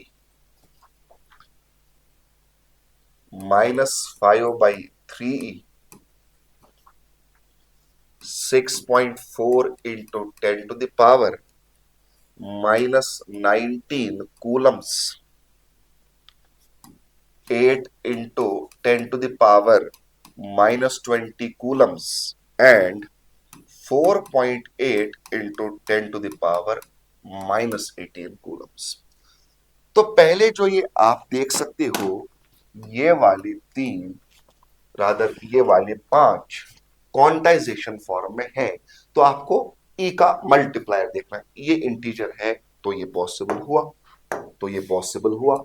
यानी यहाँ पे +3 का मतलब क्या हो, जरा बताइए, 3 इलेक्ट्रॉन्स लूज हुए जो कि पॉसिबल है। यहाँ पे -6 मल्टीप्लायर 6, ये भी पॉसिबल है। अगर समझना चाहो ये -6 कैसे आएगा, ये 6 इलेक्ट्रॉन्स गेन करके आएगा, ये भी पॉसिबल है। यहाँ पे +6.3 यानी +6.3 इलेक्ट्रॉन्स लूज हुए। क्या इतने इलेक्ट्रॉन्स लूज हो सकते हैं? नो, सिर्फ इंटीजर फॉर्म में लूज हो सकते हैं, ये आपका पॉसिबल नहीं है। अच्छा ये कितना आएगा, 17 आई थिंक 3 जार, 17 3 जार, आप चेक कर सकते हैं। हाँ यस, 17 1 जार, 17 3 जार। तो सॉल्व करने के बाद it's actually -3 which is possible, यानी 3 इलेक्ट्रॉन्स यहां गेन हो रहे हैं। ये आप चेक करिए तो डेसिमल में आएगा, जो कि पॉसिबल नहीं है। यहाँ n का वैल्यू डेसिमल में आएगा। अब ये तो कूलम्स में, कूलम में कैसे करोगे आप, अभी मैं आपको समझा रहा था। चलो पहले ये वाला चार्ज ले रहे हैं, तो चार्ज किसके बराबर यहाँ बच्चों, 6.4 इंटू 10⁻⁻19 कूलम्स।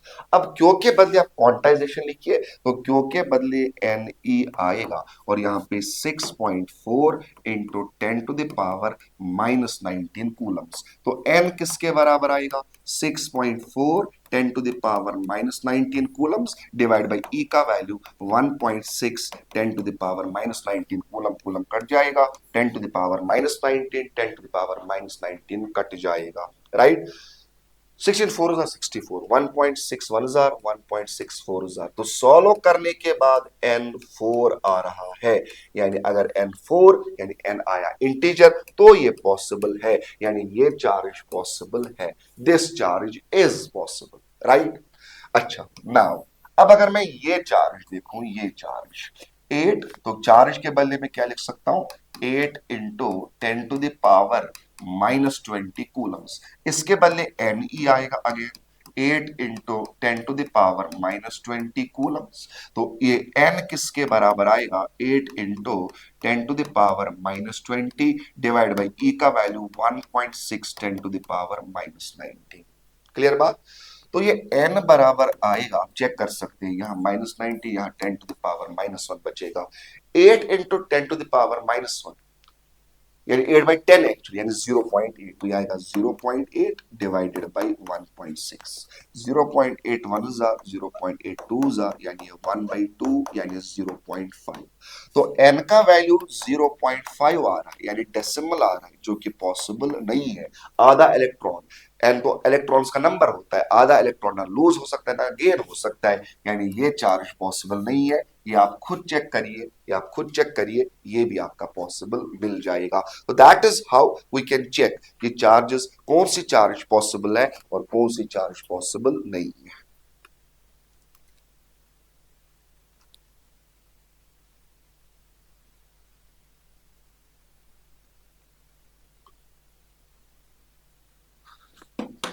ओके नाउ अब एक और property, I think 7th property बोलने जा रहा हूं। अब अगर चार्ज रेस्ट पे हो तब क्या होगा, और अगर चार्ज मोशन में हो तब क्या होगा। देखिए अब मेरे पास जो चार्ज है, चार्ज या तो रेस्ट पे होगा या तो चार्ज मोशन में होगा। अब मोशन तो दो टाइप्स का होता है बच्चों, क्या क्या टाइप होता है, एक तो यूनिफॉर्म मोशन होता है और दूसरा नॉन यूनिफॉर्म होता है।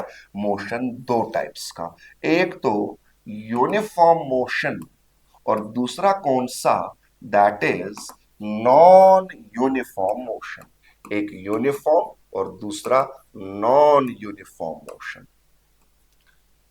अब ये यूनिफॉर्म मोशन, रेस्ट तो आपको पता ही है, रेस्ट बोलो क्या आएगा, वेलोसिटी जीरो, एक्सेलरेशन भी जीरो ऑब्वियसली आएगा, रेस्ट।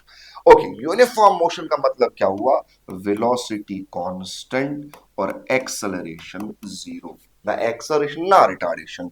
नॉन यूनिफॉर्म मोशन का मतलब क्या हुआ, velocity is a variable, velocity is not constant और यहाँ पे एक्सेलरेशन जो है is not equal to zero, यानी एक्सेलरेशन या रिटार्डेशन आ सकता है। मैं एक्सेलरेशन बोल रहा हूं या रिटार्डेशन आ सकता है, तो या तो यहाँ पे इंक्रीजिंग एक्सेलरेशन या तो डिक्रीजिंग एक्सेलरेशन या तो इंक्रीजिंग रिटार्डेशन या डिक्रीजिंग रिटार्डेशन या कांस्टेंट एक्सेलरेशन या कांस्टेंट रिटार्डेशन, मतलब एक्सेलरेशन आएगा, फिर चाहे वो कांस्टेंट हो, फिर चाहे वो इंक्रीजिंग हो, फिर चाहे वो डिक्रीजिंग हो, फिर चाहे वो एक्सेलरेशन हो, फिर चाहे वो रिटार्डेशन हो। ना गौर से सुनिए, जब भी चार्जड पार्टिकल रेस्ट पे होगा क्या करंट आएगा? करंट नहीं आएगा, बिकॉज करंट कब आता है? जब चार्जेस चलती है। तो भूल जाइए, करंट यहां मैं नहीं बोलूंगा। अगर चार्ज सिर्फ रेस्ट पे हो, इट प्रोड्यूसेस ओनली, ये चार्ज जो होता है it produces something, it produces only electric field. ये जो चार्ज है ये सिर्फ इलेक्ट्रिक फील्ड प्रोड्यूस करेगा। रादर ये इलेक्ट्रिक फील्ड किसने प्रोड्यूस किया?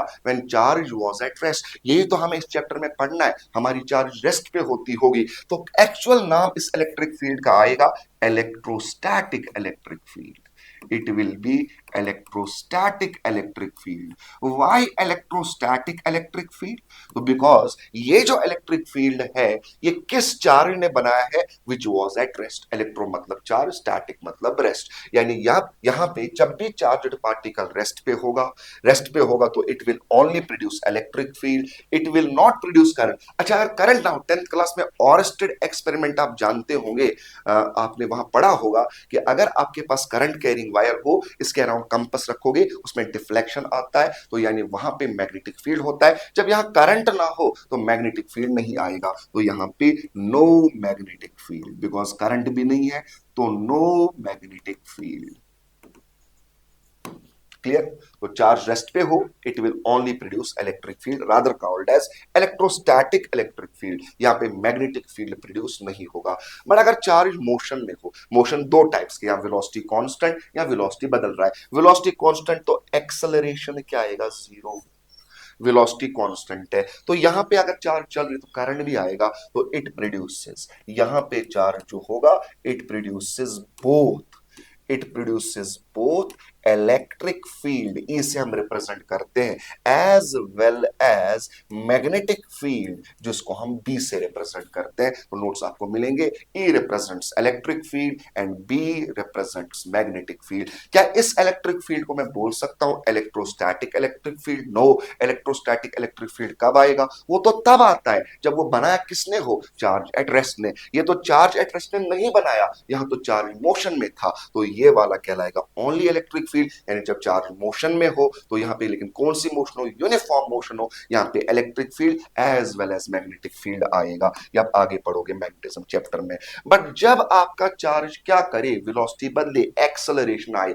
एक्सेलरेशन का मतलब यहां पे क्या होगा? सिर्फ नहीं है कांस्टेंट एक्सेलरेशन, कुछ भी हो, चाहे एक्सेलरेशन कांस्टेंट हो, वेरिएबल हो, इंक्रीजिंग हो, डिक्रीजिंग हो, एक्सेलरेशन हो, रिटार्डेशन हो, जब भी वर्ड एक्सेलरेशन या रिटार्डेशन आएगा, फिर चाहे वो कांस्टेंट हो, वेरिएबल हो, it produces, charge produces EMW, electromagnetic waves. आगे हम ये डिटेल में पढ़ना है, ये हमारा एक और चैप्टर होगा। तो याद रखिए, अगर चार्ज रेस्ट पे होगा ये सिर्फ इलेक्ट्रिक फील्ड बनाएगा, मैग्नेटिक फील्ड नहीं बनाएगा। वो इलेक्ट्रिक फील्ड का एक्चुअल नाम क्या आएगा? Electrostatic electric field. बट अगर चार्ज मोशन में हो, मोशन दो टाइप्स का आएगा, या तो यूनिफॉर्म या तो नॉन यूनिफॉर्म। यूनिफॉर्म मोशन हो, वेलोसिटी कांस्टेंट, एक्सेलरेशन जीरो, यहां पे आपका इलेक्ट्रिक फील्ड भी आएगा as well as magnetic field. But अगर चार्ज एक्सेलरेट कर रही हो, एक्सेलरेट बोले तो सिर्फ एक्सेलरेशन, इसमें रिटार्डेशन भी आ सकता है, इसमें कांस्टेंट एक्सेलरेशन भी आ सकता है, इसमें वैरिंग एक्सेलरेशन भी आ सकता है, increasing acceleration as well as decreasing acceleration, increasing retardation as well as decreasing retardation.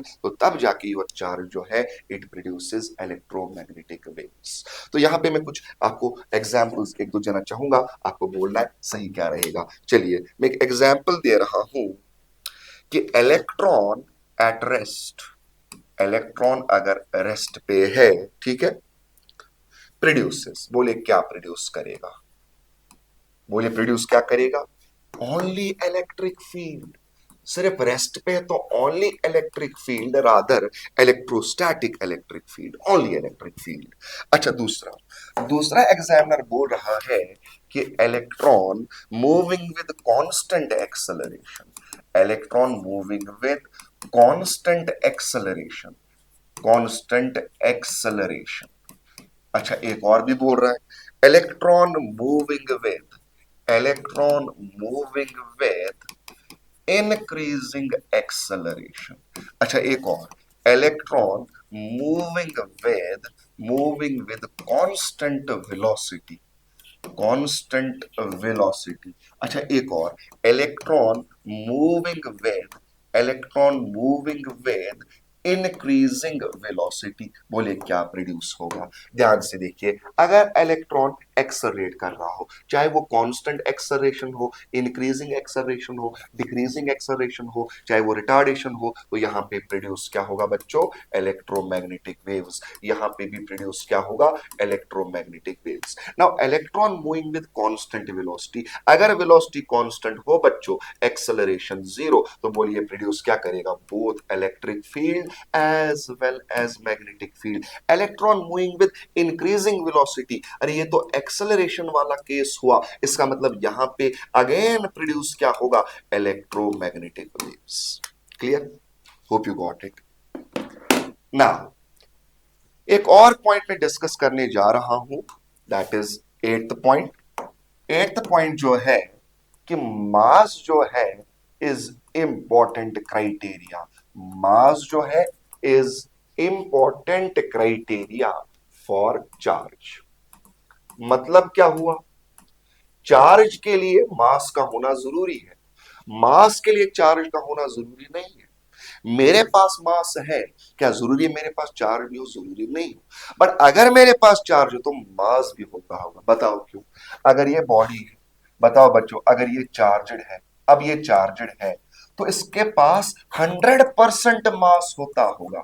क्यों 100% मास होता होगा? ये चार्ज आया कैसे? या तो इलेक्ट्रॉन्स का नंबर बढ़ा के, या तो इलेक्ट्रॉन्स का नंबर घटा के। अच्छा इलेक्ट्रॉन और इलेक्ट्रॉन्स का नंबर हम बढ़ा या घटा कब सकते हैं? जब वो हो, वो होंगे कब? जब एटम्स हो। तो एटम्स कब होते हैं? जब मास हो। फिर से सुनो, अगर मास है तो एटम्स होंगे, अगर एटम्स है तो इलेक्ट्रॉन्स होंगे, अगर इलेक्ट्रॉन्स है तो उनका नंबर बढ़ा या घटा सकते हो। यानी मास है तो सब है, मास है तो चार्ज है, मास है तो चार्ज है, मास है, फिर से सुनो, मास है तो चार्ज हो सकता है, मास नहीं है तो चार्ज नहीं हो सकता। बट अगर चार्ज है तो मास होके ही रहेगा। नहीं आई बात समझ? सुनो बच्चों, मेरे पास ये बॉडी, इसका मास है, अब चार्ज आ भी सकता है, नहीं भी आ सकता है। कब आ सकता है? जब मैं इस बॉडी पे या तो इलेक्ट्रॉन्स का नंबर बढ़ा दूं या नंबर ऑफ इलेक्ट्रॉन्स घटा दूं, तब तो चार्ज आएगा ना। बट अगर चार्ज है, इसका मतलब फिर 100% मास होगा। कैसे होगा? क्योंकि अगर मास है तो एटम्स रहे होंगे, तो एटम्स है तो इलेक्ट्रॉन्स रहे होंगे, तो इलेक्ट्रॉन्स है या तो मैं उनका फिर नंबर बढ़ाऊंगा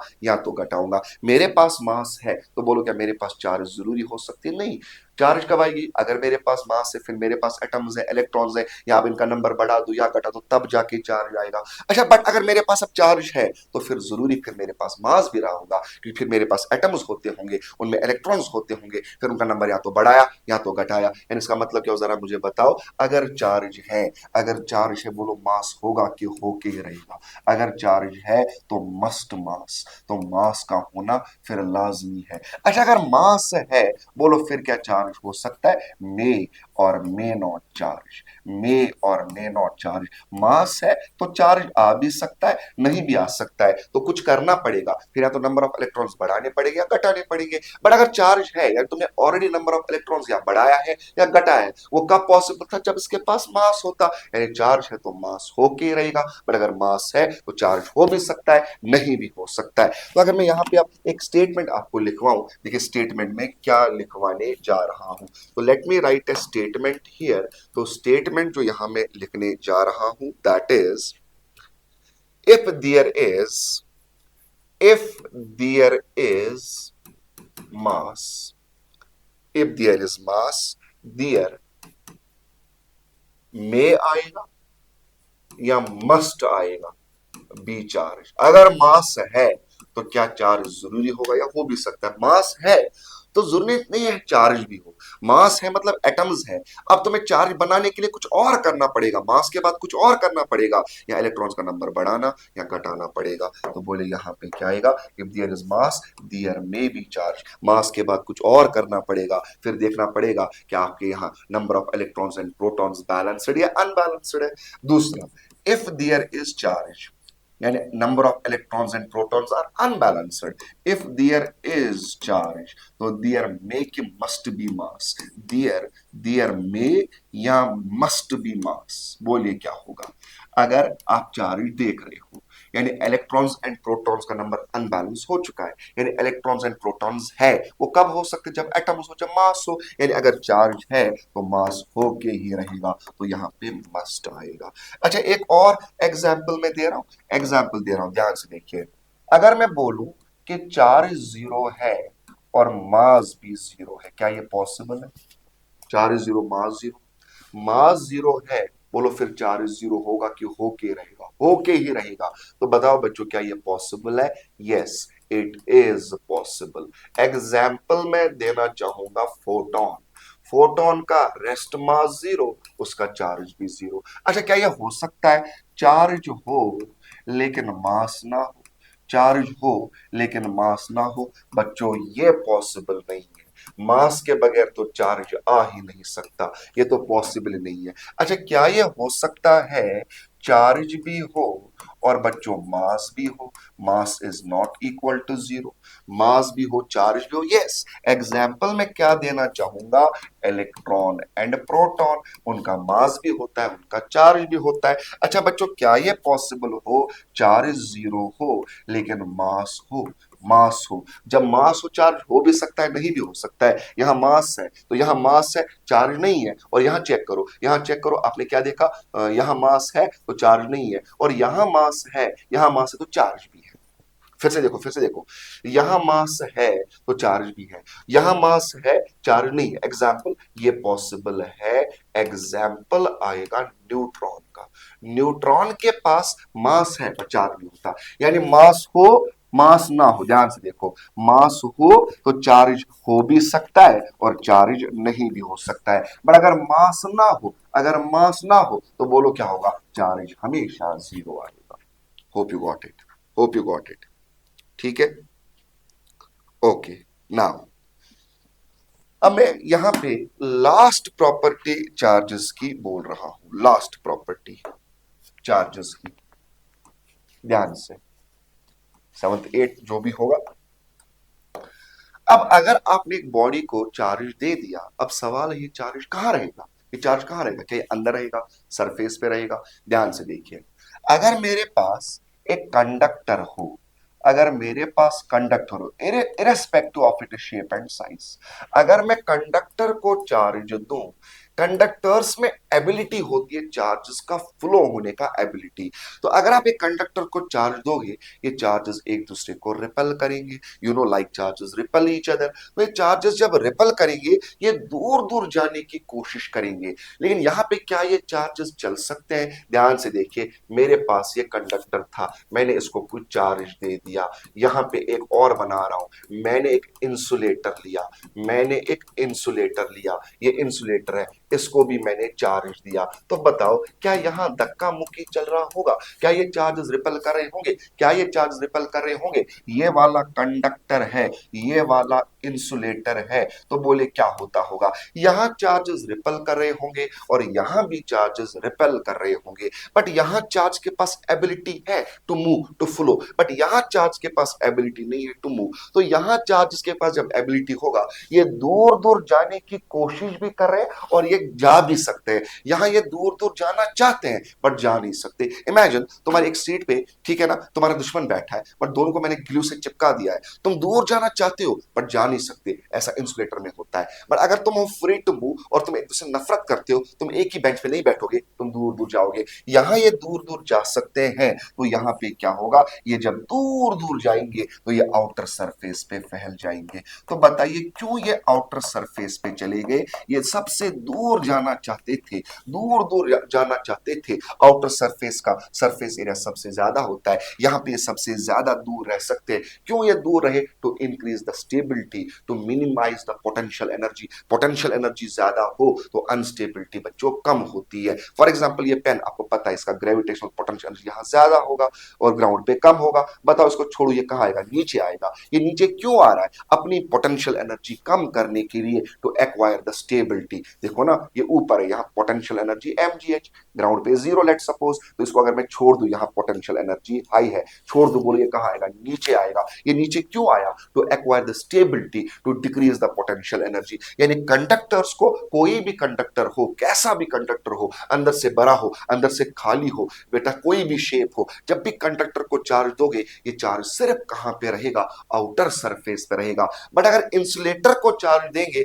जहां चार्ज दोगे वही रहेगा, बिकॉज यहां चार्ज के पास एबिलिटी नहीं है टू मूव। तो बताइए, इंसुलेटर को जब मैं चार्ज दूंगा, चार्ज तो अंदर रहेगा, वॉल्यूम में रहेगा, यानी इनका क्या होता होगा, volume charge distribution. But conductor को जब आप चार्ज दोगे, to decrease the what state, to decrease the potential energy और टू इंक्रीज द स्टेबिलिटी, ये चार्ज सिर्फ आउटर सरफेस पे रहेंगे, यानी वॉल्यूम में चार्ज प्रेजेंट नहीं होंगे, सिर्फ आउटर सरफेस पे होंगे। यानी इनका सिर्फ क्या आएगा, इनका सरफेस चार्ज डिस्ट्रीब्यूशन होता होगा। यानी कंडक्टर्स में सिर्फ चार्जेस कहां रहते होंगे, आउटर सरफेस पे, बट इंसुलेटर्स में चार्ज कहां रहते होंगे, वॉल्यूम के अंदर, वॉल्यूम के अंदर। ध्यान से, यहां भी चार्जेस दूर जाना चाहते थे बट जा नहीं सकते। क्लियर बात ना, ध्यान से देखिए।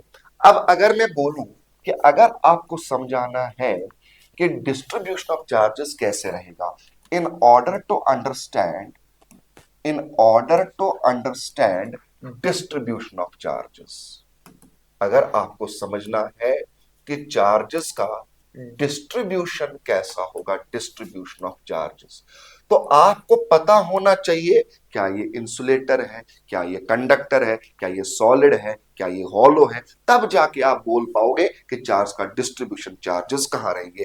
कंडक्टर है तो सिर्फ सरफेस पे रहेंगे, अच्छा अगर ये इंसुलेटर तो वॉल्यूम के अंदर रहेंगे। बात समझना बच्चों मेरी बात को, तो मैं क्या बोल रहा हूं, in order to understand the distribution of charges we need to know, we need to know, हमें क्या पता होना चाहिए, we need to know whether the body, we need to know whether the body, जो बॉडी है, whether the body is conductor, या क्या ये कंडक्टर है और इंसुलेटर है, क्या ये सॉलिड है, क्या ये हॉलो है, ये सब जानना पड़ेगा। तब जाके हम बोल सकते हैं चार्जेस कहां रहेंगे। बट नाउ सुनो मेरी बात को, in order to understand the electrical behaviour of the body, electrical behaviour क्या हुआ, हम आगे पढ़ेंगे। चार्जड बॉडी जो है ये अराउंड इलेक्ट्रिक फील्ड प्रोड्यूस करेगी, इसका पोटेंशियल होता होगा, इसकी पोटेंशियल एनर्जी होती होगी। ये सब चीजों को जानना, किस किस चीज को जानना, इलेक्ट्रिक फील्ड इसका क्या आता है, इसका पोटेंशियल किसके बराबर है, पोटेंशियल एनर्जी किसके बराबर है, इन्हीं चीजों को जानना, मतलब knowing the electrical behaviour of the body. But अगर आपको, ध्यान से बच्चों सुनो, in order to understand the electrical behaviour, अगर आपको इलेक्ट्रिकल बिहेवियर जानना है, उसके लिए सॉलिड है, हॉलो है, क्या है, सब बकवास, सब बकवास। सिर्फ आपको देखना है डिस्ट्रीब्यूशन ऑफ चार्जेस कैसा है। अगर डिस्ट्रीब्यूशन ऑफ चार्जेस सेम है तो इलेक्ट्रिकल बिहेवियर सेम रहेगा। मतलब क्या होता, समझा देता हूं। फॉर एग्जाम्पल मैं आपको समझाऊंगा बाद में, यहां देखिए, लेट सपोज फॉर एग्जाम्पल ये मेरे पास कंडक्टिंग है, ठीक है ना। चलो मैं शेल बोल रहा हूं, यू नो शेल क्या होता है, शेल होता है जिसके दो सरफेस हो। अब चेक करिए, अंदर वाली एक सरफेस, बाहर वाली एक और सरफेस। शेल में जो इनर सरफेस का रेडियस, वही आउटर सरफेस का रेडियस। तो अगर मेरे पास ये कंडक्टिंग शेल है, ध्यान से देखो, ये मेरे पास कंडक्टिंग शेल है।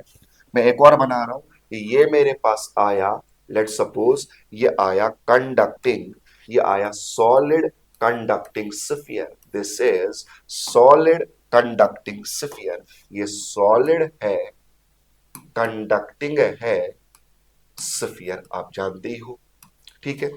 एक और मैं बना रहा हूं, अगेन कंडक्टिंग, ये मैं कंडक्टिंग ही बना रहा हूं, लेकिन मैं कंडक्टिंग बना रहा हूं, एक कंडक्टर बना रहा हूं विद कैविटी।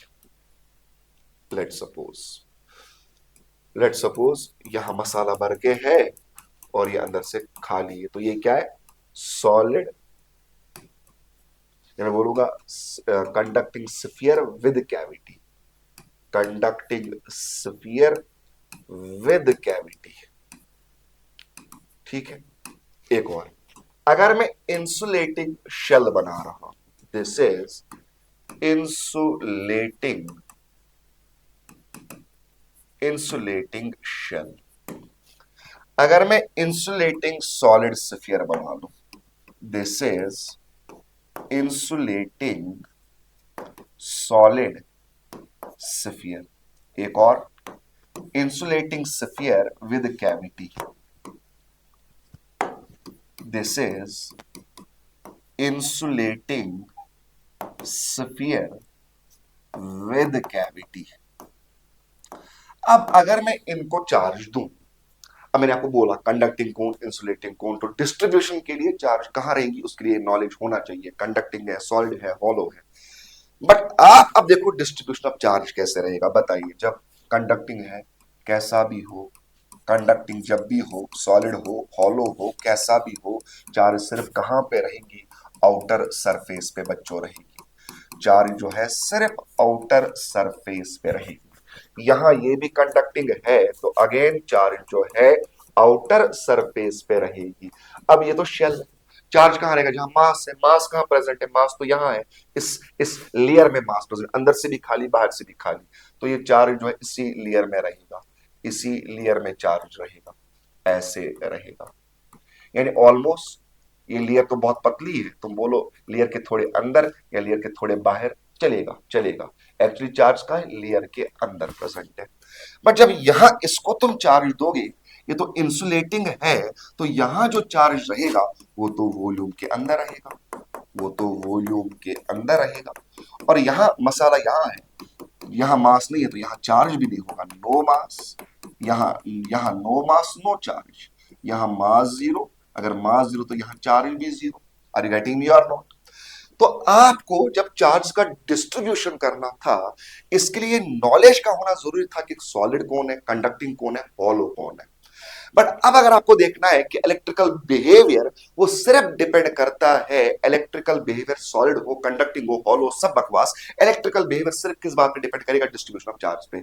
अब बताइए क्या इसका इसका इसका और इसका क्या इलेक्ट्रिकल, यहां पे क्या डिस्ट्रीब्यूशन ऑफ चार्ज सेम है, चेक करो। इसका इसका इसका और इसका क्या डिस्ट्रीब्यूशन ऑफ चार्ज सेम है, चेक करो। क्या चार्जेस का डिस्ट्रीब्यूशन सेम आ रहा है, क्या चार्ज सेम तरीके से फैला के है। देखो मुझे किसका प्रॉपर्टी पढ़ना है, चार्ज का, तो मुझे चार्ज सिर्फ यहां दिख रही है, इस शक्ल में दिख रही है। अंदर क्या है, सॉलिड है, हॉलो है। मैं तो मास की प्रॉपर्टी नहीं पढ़ रहा हूं, मैं तो चार्ज की प्रॉपर्टी पढ़ रहा हूं। जब चार्ज इस शक्ल में है, यहां भी चार्ज इस शक्ल में, सिर्फ चार्ज की शक्ल पे फोकस करो, चार्ज की डिस्ट्रीब्यूशन पे फोकस करो। चार्ज सिर्फ तुम्हें ऐसे दिखेगा, अंदर मास है भूल जाओ, मास है ना है भूल जाओ, मुझे मास की प्रॉपर्टी नहीं पढ़नी। तो यहां भी चार्ज सेम तरीके से डिस्ट्रीब्यूट, यहां भी चार्ज सेम तरीके से डिस्ट्रीब्यूट, और यहां भी चार्ज सेम तरीके से डिस्ट्रीब्यूट। तो इन चारों का इलेक्ट्रिकल बिहेवियर सेम होगा। यानी अगर कल मैं आपको बोलूं, बोलो इसका इलेक्ट्रिक फील्ड, इसका इसका इसका इसका पोटेंशियल, इसका इसका इसका, सबका आंसर सेम आएगा। ये चार अलग अलग क्वेश्चन नहीं बनेंगे, सेम एक क्वेश्चन या सिंगल एक क्वेश्चन बनेगा। फिर से बोल रहा हूं, अगर चार्ज को डिस्ट्रीब्यूट करना है उसके लिए नॉलेज होना चाहिए, सॉलिड है, कंडक्टिंग है, हॉलो है, क्या है, राइट। बट अगर आपको इलेक्ट्रिकल बिहेवियर जानना है उसके लिए सब बकवास, सॉलिड कंडक्टर है, कुछ है, सब बकवास। सिर्फ आपको क्या देखना है, सिर्फ डिस्ट्रीब्यूशन ऑफ चार्जेस देखनी है। अगर चार्ज का डिस्ट्रीब्यूशन सेम होगा तो इलेक्ट्रिकल बिहेवियर सेम होगा। तो अब अगर मैं बोलूं ये चार जो है, ये चार के चार अलग अलग सवाल के सिंगल सवाल, सिंगल सवाल, जो इसका इलेक्ट्रिक फील्ड वही इन चारों का इलेक्ट्रिक फील्ड, जो इसका पोटेंशियल वही इनका इनका पोटेंशियल आएगा, जो इनकी पोटेंशियल या इसकी जो पोटेंशियल एनर्जी आएगी वही इनकी पोटेंशियल एनर्जी आएगी। बट इनका अब चेक करिए, इसका इसका इनके साथ डिस्ट्रीब्यूशन मैच नहीं हो रहा है, तो इनका इलेक्ट्रिकल बिहेवियर अलग होगा। Hope you got it. This was all about properties of charges. तो नेक्स्ट लेक्चर में हम पढ़ेंगे एक तो डिस्ट्रीब्यूशन ऑफ चार्जेस किस किस टाइप का होता है, और साथ में हम पढ़ेंगे मेथड्स ऑफ चार्जिंग क्या है। तो होप यू गॉट इट। अगर आपको पसंद आया तो please like share and subscribe. Thank you so much for watching.